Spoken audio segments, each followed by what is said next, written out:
It was about 7, no, 8:30 when we started to notice about 25% of the Liverpool side was empty.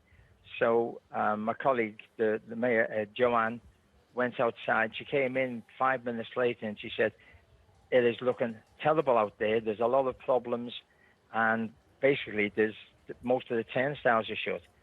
I then went outside to have a look for myself, and there seemed to be many of the fans were getting converged into a very small location of which pressed up against a fence, and the turnstiles that had been open when we attended were then shut, and they seemed to be herded through 2 turnstiles.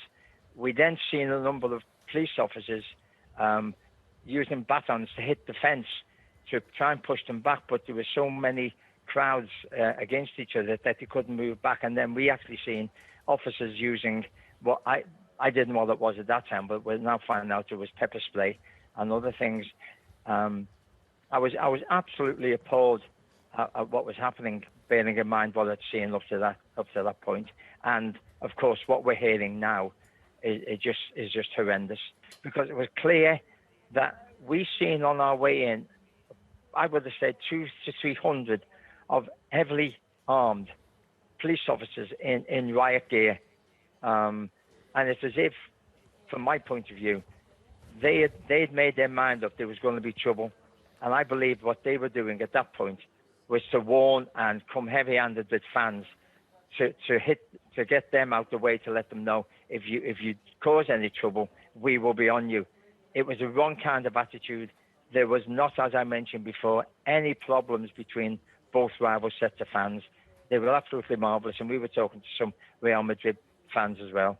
So you first should have, I hope, learnt lessons. But we've seen this before. And I'm afraid, to my mind, corporate hospitality is more important than the true fans, the 70,000, 80,000 who go there. We've got to start taking more cognizance of their safety, more cognizance of their day. Many of these fans have spent thousands of pounds just to watch both from Real Madrid and Liverpool. This is a football problem. It isn't just to do with one game, and it happens far, far too often. And the authorities, both the football and the police authorities, have got to start looking at the welfare and safety of fans, which are more important. For this, I'm now joined by our international correspondent, Annelies Borges, who is in Paris. Good evening, Annelies. So the French Sports Ministry held a press conference regarding the chaotic scenes, of course, outside the stadium. What was their assessment regarding the events on Saturday night? Well, the line on the part of French authorities has remained the same throughout the whole weekend. They blame this massive industrial scale ticket fraud for those chaotic scenes on Saturday evening at the Stade de France. Indeed, the French sports minister summoned a crisis meeting earlier this morning where she gathered members of the government, but also representatives of the police here in Paris and UEFA representatives. And shortly after that meeting, she said that the French government would be asking UEFA to investigate just how it was possible to fake so many tickets. Authorities here insist that there were about 30,000 to 40,000 fans on the grounds of the stadium that night without a ticket or holding a fake ticket, and that was what led those chaotic scenes. The Interior Minister, Gérald Darmanin, praised the calm, collective nature of security forces in attendance. That is his quote, and said the officers there at the Stade de France actually prevented deaths and injuries. He refused to accept that the pepper spraying and the tear gassing of fans was a inappropriate response, a disproportionate response.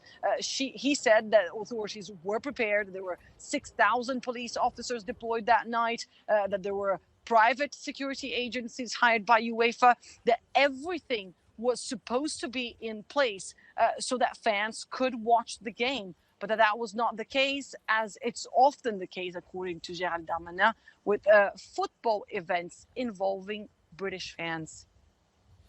And Annelies, we've heard from major political figures in France on the left and on the right weighing in here. What were their reactions?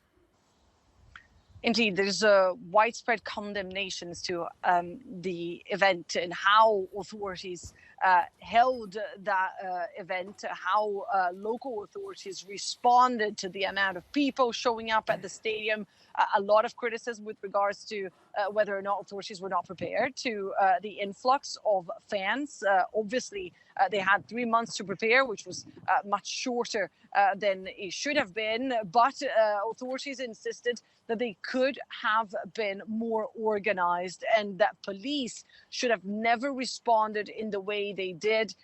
The presidential contender and leader of the far right, Marine Le Pen, has actually been asking throughout the day today for the sacking of the Paris police chief, and a senator has called the scenes humiliating for France, in view, of course, of other major events that are to come, notably the World Cup of Rugby, but also the Olympics. Once again, the government seems to be the only entity here in this country saying that that it was not their fault, that the authorities were prepared, and that what happened was only a problem of fake tickets. Pretty much everyone else in France is quite embarrassed at those scenes on Saturday and are demanding authorities to find out what exactly happened so that those scenes never repeat again.